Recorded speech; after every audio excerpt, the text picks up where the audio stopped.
Bonjour les amis, c'est un plaisir encore pour moi d'être avec vous et j'aimerais vous partager une pensée. Lors du culte de dimanche dernier, il a été fait référence à Adam et Ève. Et une question m'a été posée quant à Adam et Ève. On m'a demandé si au ciel nous allons les reconnaître.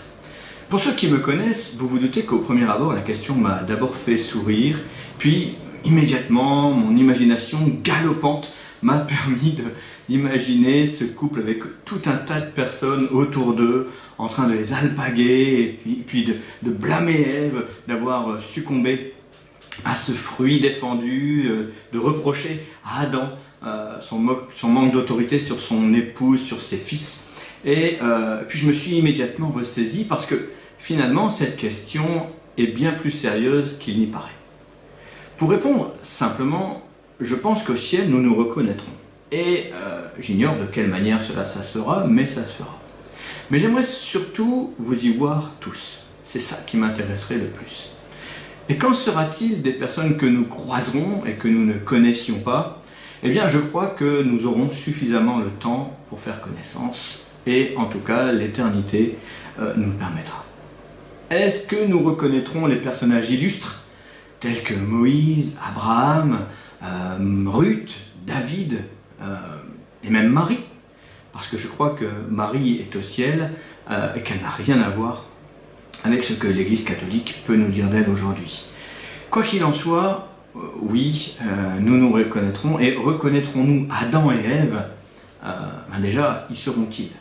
Parce que je vous rappelle que si vous ne vous tournez pas vers Jésus pour abandonner votre vie pécheresse, eh bien, il n'y aura pas d'éternité au ciel, mais au contraire, une éternité en enfer, et seule la foi en Christ peut nous en épargner. Alors, pour ceux qui voudraient me rappeler que Adam et Ève n'ont certainement pas rencontré Jésus de leur vivant, eh bien, je voudrais quand même vous lire 1 Pierre 4,6 qui nous dit « Car l'évangile a aussi été annoncé aux morts, afin que, après avoir été jugés comme les hommes quant à la chair, ils vivent selon Dieu, quant à l'esprit. » Alors, Adam et Ève y seront-ils? Je l'espère, bien évidemment pour eux. Mais ma réflexion s'est poussée un peu plus loin. En effet, ma pensée s'est tournée vers mon caractère.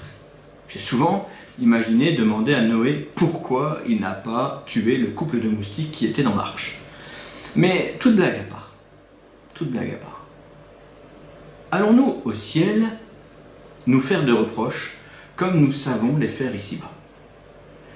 Est-ce que nous demanderons, en croisant le roi David, pourquoi il n'a pas tout simplement parlé à Uri plutôt que de le faire tuer?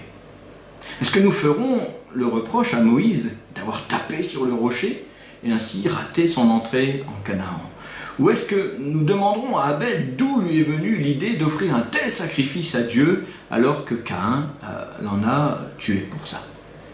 Et surtout, est-ce que nous ferons le reproche à Adam et Ève d'avoir plongé l'humanité dans le chaos? Je pense que non. Parce qu'au ciel, nous serons parfaits. Et nous saurons que personne n'y sera présent par ses propres forces, mais seulement et uniquement seulement par la grâce que Dieu nous a faite. De vous à moi, qui oserait prétendre qu'il aurait fait mieux qu'Adam et Ève dans le jardin d'Éden? Je n'en ai certainement pas cette prétention, et je pense que Dieu sait parfaitement que personne n'aurait fait mieux. Sinon, nous pouvons affirmer qu'il n'aurait pas été juste de nous bannir tous du jardin. Alors il me vient une réflexion. Je sais que je ne suis pas parfait, et je ne pense pas que tu le sois non plus. Et je sais que je ne mérite pas la grâce que Dieu m'a faite. Je suis pardonné parce que Dieu m'aime et que j'accepte son pardon. Mais si je n'acceptais pas ce pardon, est-ce que Dieu ne m'aimerait pas? Est-ce que son pardon ne serait pas quand même à ma disposition? Est-ce que Dieu m'a pardonné parce que je lui ai demandé pardon, ou était-ce bien avant? Si tu as la Bible, si tu as lu la Bible, tu as la réponse à toutes ces questions. Dieu m'aime de toute façon, et il m'a pardonné avant même que je lui demande pardon. Ma demande n'est qu'une formalité pour le recevoir. C'est ma démarche personnelle. Parce que son pardon est là à ma disposition. Et si je lui demande, il me répond « sers-toi ». Et au ciel, il n'y aura, d'après ce que j'ai compris, que ces personnes qui se seront servies dans ce pardon qui est à notre disposition. Et je vais un peu plus loin encore en me rappelant que mon désir est de ressembler à Jésus. Et dans ce cas-là, tout me pousse vers cette voie du pardon. En effet, il nous dit, et c'est Jésus qui parle dans Luc 6, 37, « Ne vous posez pas en juge d'autrui, et vous ne serez pas vous-même jugés. Gardez-vous de condamner les autres, et à votre tour, vous ne serez pas condamnés. Pardonnez, et vous serez vous-même pardonnés. » Au ciel, il n'y aura donc plus de condamnation. Alors, pourquoi attendre le ciel? Au ciel, il n'y aura plus que des pardonnés qui auront eux-mêmes pardonné. Alors pourquoi attendre? Pourquoi ne pas pardonner à l'autre dès aujourd'hui, même dès à présent? D'autant que personne ne puisse dire avec certitude que demain, il sera encore vivant. Es-tu prêt à prendre le risque de garder rancune et de rater le ciel pour si peu? Et si je veux ressembler à Jésus, pourquoi même attendre qu'on me demande pardon? Pardonnons dès à présent, même nos pires ennemis, afin que ce pardon soit, comme Dieu le fait, à disposition de ceux qui le voudraient. Oublie la rancœur, oublie l'amertume, libère-toi du fardeau de la rancune qui pèse sur ta vie. Il t'empêche de vivre une partie de la grâce de Dieu. Mais pire encore, tu attristes Dieu.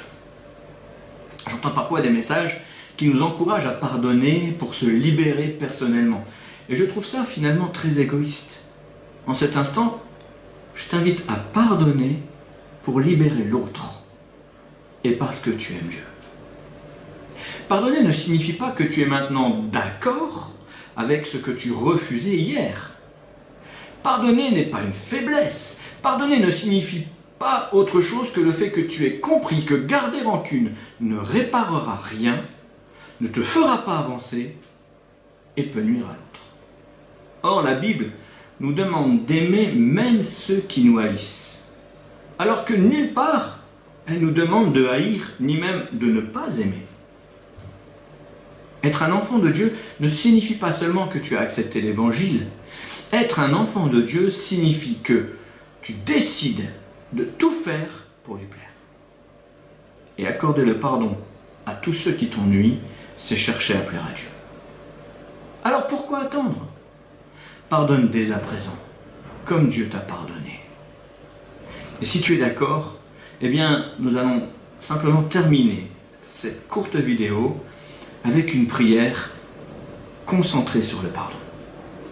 Non pas pour que tu demandes pardon à Dieu, je suis sûr que ça, tu peux le faire très facilement, mais si tu es d'accord, alors répète après moi cette prière.